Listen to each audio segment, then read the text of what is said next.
vinos, hablando de vinos cafayateños, hablando de los vinos que producen los agustinos, los hermanos de Eloy Papa León XIV. Vamos a hablar con Marina Di Rocco. Marina es sommelier justamente para hablar de vinos. Hola Marina, ¿cómo te va? Fernando Galván te saluda, buen día. Hola Fernando, ¿cómo estás? Buen día. Tempranito hablando de vino. Tempranito hablando de vino y bueno, en Salta no puede ser de otra manera, ¿no? Por supuesto, muy bien. Exactamente. Pero Marina, vos sabés que llama la atención, ¿no? Nosotros acá en Salta, bueno, la Argentina en realidad, y sin embargo, últimamente era como que había más consumo de cerveza que consumo de vino. ¿Está cambiando eso? ¿Se está volviendo a consumir más vino que cerveza? Sí, yo creo que sí, y por suerte hubo, creo, una reconversión o una actualización también de la industria vitivinícola. Viste que como con el vino somos tan tradicionales que si no, el vino no es tinto o no tiene tanto grado de alcohol o no tiene ciertas características, no es vino para los argentinos. Creo que de alguna manera nos estamos como adaptando a los distintos perfiles, porque lo interesante es que tomen vinos todos, no solamente aquellos que le guste un determinado perfil.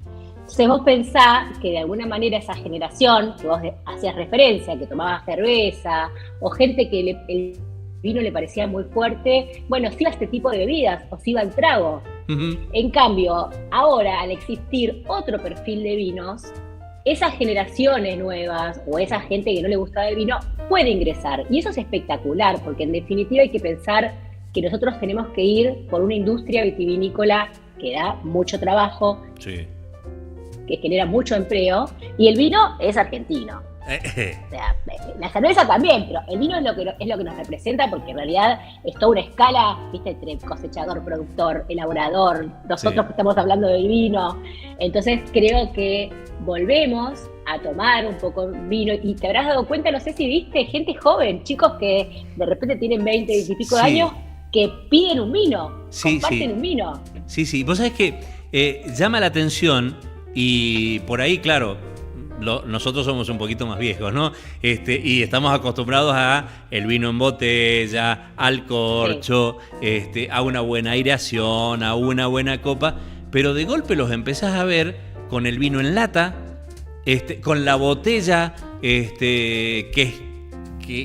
es disruptiva porque es una botella distinta, con un livery completamente diferente, pero ves a chicos tomando vino, y eso nos alegra en esto, en que el vino es la bebida argentina.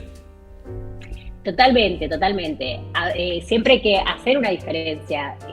No vamos a hacer nunca, por ejemplo, un vino de guarda, esos vinos que vos dejabas en tu cava a 10 años con una lata, o sea, no es lo mismo. Son distintos perfiles de vinos, tampoco todos los vinos tienen que ser iguales, tampoco todos los vinos son para guardar, porque hay vinos que vos, de repente una lata, te da la posibilidad de decir, bueno, me voy a la tardecita, estoy sola, me abro una latita.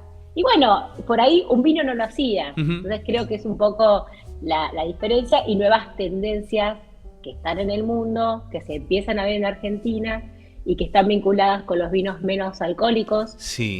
Bajos en alcohol, y te diría ahora, a partir del año pasado, se autorizó la desalcoholización. Claro. Entonces mucha gente me dice, es un horror, no, me van a sacar el vino. Digo, no te van a sacar el vino, van a introducir una línea más para aquellos que no toman alcohol. Entonces, bueno, el productor de uva, el elaborador de uva va a seguir haciendo, pero va a abrir el mercado. Esas son cuestiones que hay que entenderlas y que están geniales. Una cosa no va a reemplazar la otra. Claro, exactamente. Yo creo que el que está cerca de la industria vitivinícola, y sobre todo los enólogos, uno los ve, ¿no? Normalmente, claro, ¿qué teníamos? Un Malbec, un Syrah, un Cabernet, un Malbec, o un Torrontés, un Tempranillo, y de golpe los enólogos empezaron a mezclar, y hoy tenés un blend, hoy tenés un corte completamente distinto. Yo creo que también han ido atendiendo a esta demanda que había de gente que decía, che, yo quiero tomar un vino más suave, un vino no tan agresivo, un vino más agradable al paladar, un vino más, más frutal, ¿no?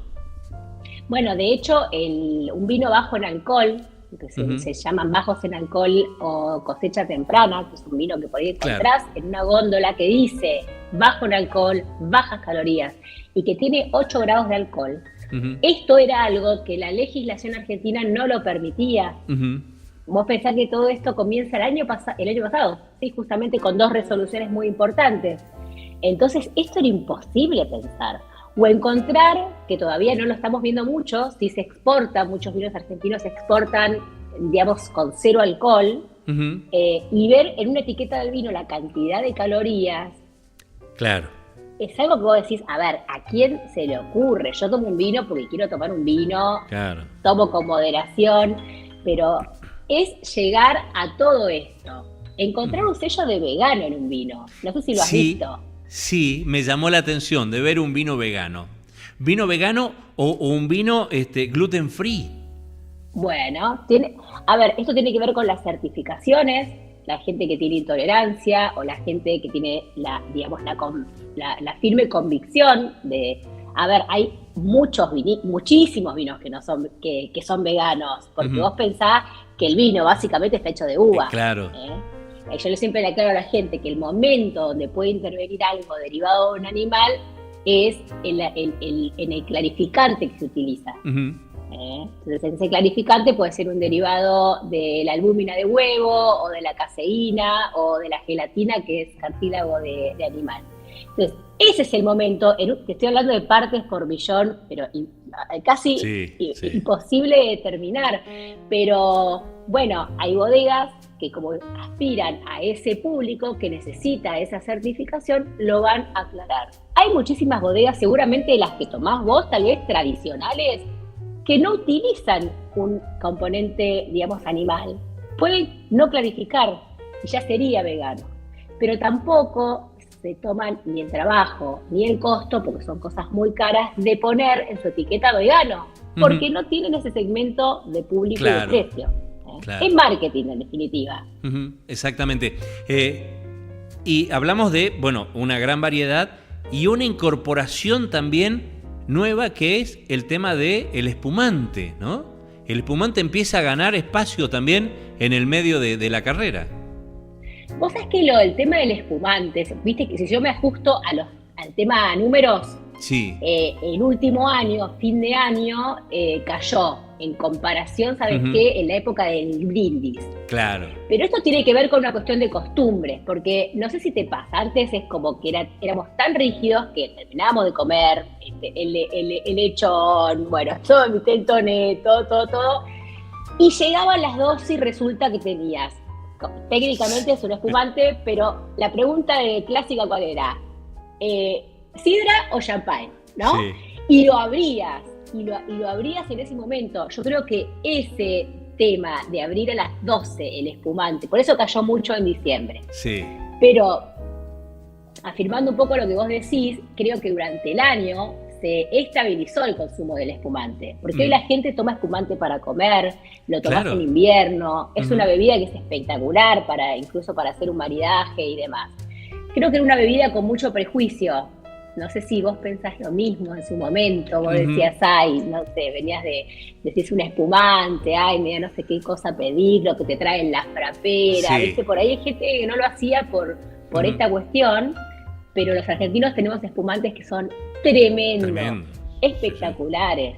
Sí. Y el mercado del espumante se adaptó a punto de sacar la botella prácticamente individual, ¿no? Claro, sí. Lo que pasa es, viste, que ese formato de botella individual a veces decae un poco porque es cara, ¿no? Es cara. Sí. Es cara y hay un prejuicio, sobre todo con el vino, ¿no? Un 5 octavos y uno te mira así y dice, no sé si es lo mismo que la del 3/4. Claro.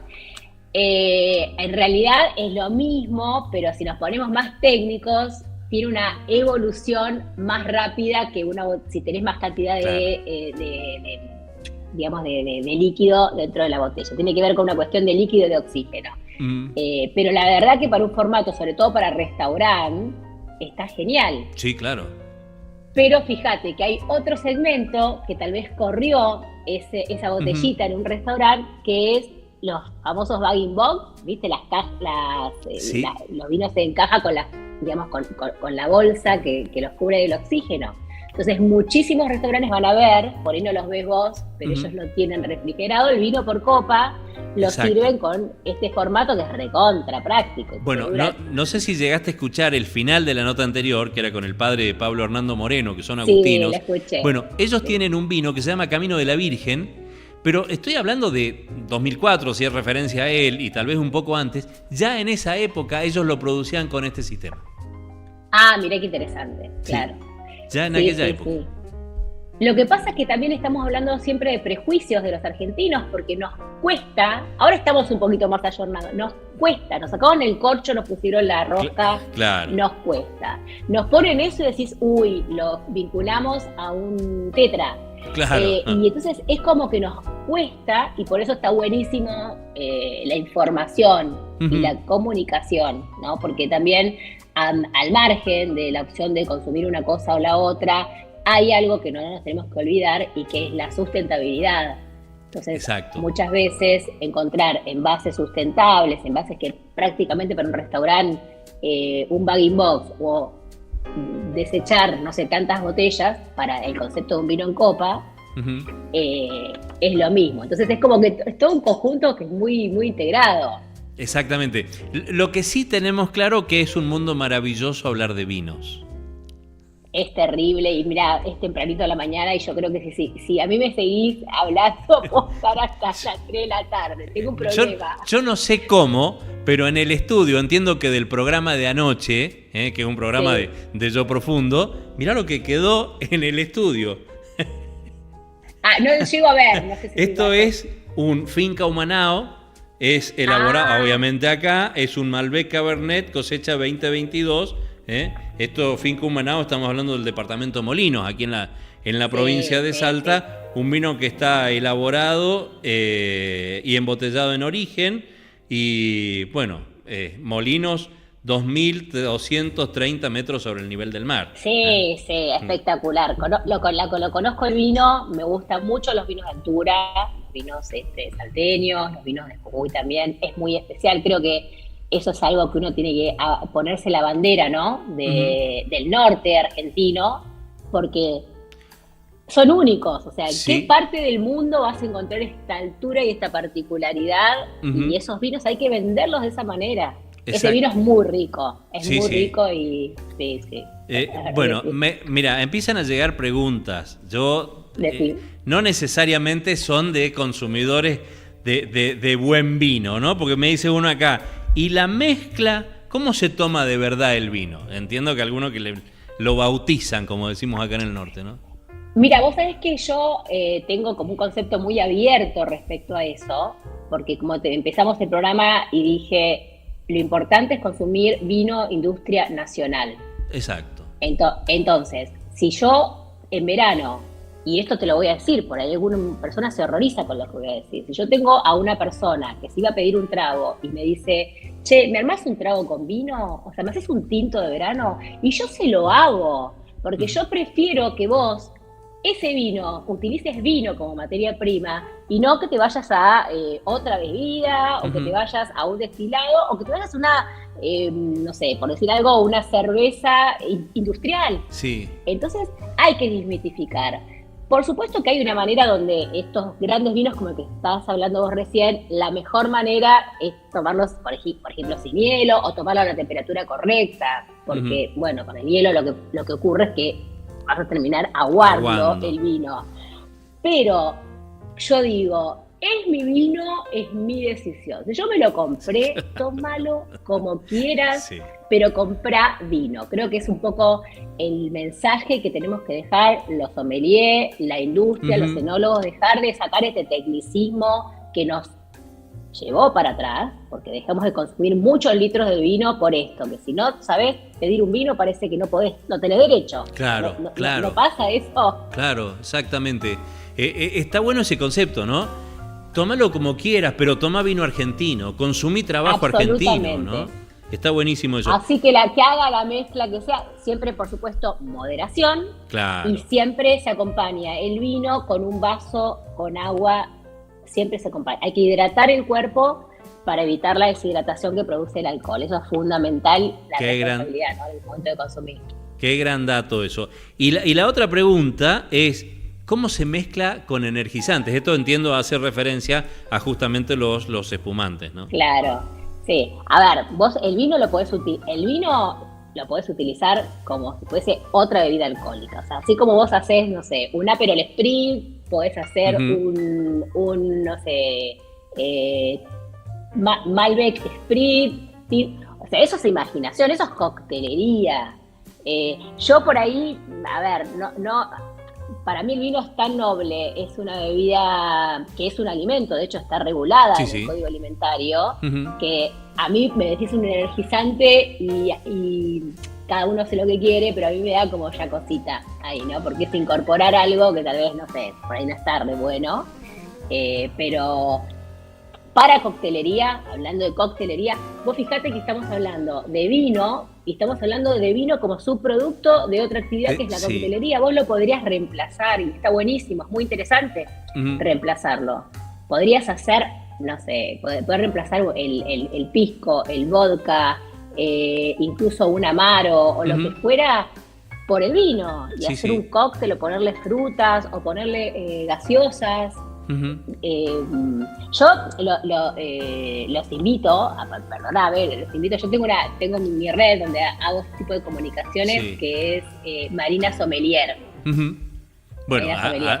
A seguir la Marina Sommelier. Todo. A seguirme que sí, me encanta, aparte yo contesto, me preguntan, yo contesto y eso. Subo mucho de este tipo de información, pero hay que atreverse al vino. No hay que decir, ay, no sé qué pedir. Decime vos que yo no sé qué etiqueta comprar. A ver, la realidad es que prácticamente es re difícil probar una etiqueta o comprar por la etiqueta. Es muy difícil. Hay que ser intuitivo. El vino finalmente termina siendo el que te gusta a vos. Exactamente. Y tener, como decimos ahora, ¿no? Estar abiertos a toda esta variedad nueva que presenta el mercado, a estas mezclas nuevas, a estos cruces nuevos, a estos blend. Este trabajo que hacen enólogos, yo los he visto algunos trabajando acá en Cafayate, se juntaron enólogos de distintas bodegas y entre todos elaboraron un único vino, ¿no? Sí. Por suerte hay una tendencia que es unirse, viste que antes eran como más individualistas, y a estar haciendo cosas espectaculares. De hecho, ahí en Salta tenés enólogos mendocinos, en Jujuy tenés enólogos salteños, porque en realidad es esa diversidad, ¿no?, de conocimientos, llevarlo y tratar de cada vez explorar más lugares también. Tal cual. Marina, gracias por atendernos esta mañana. Tremenda charla. Fernando, habrá que repetirla, Cuando quieras. Pero lindo sería con una copa de vino. Bueno, yo viajo bastante, así que en algún momento voy a ir al piso. Te esperamos, obviamente. Sí, abrazo grande. Buen fin de semana. Gracias, igualmente. Saludos. Chau.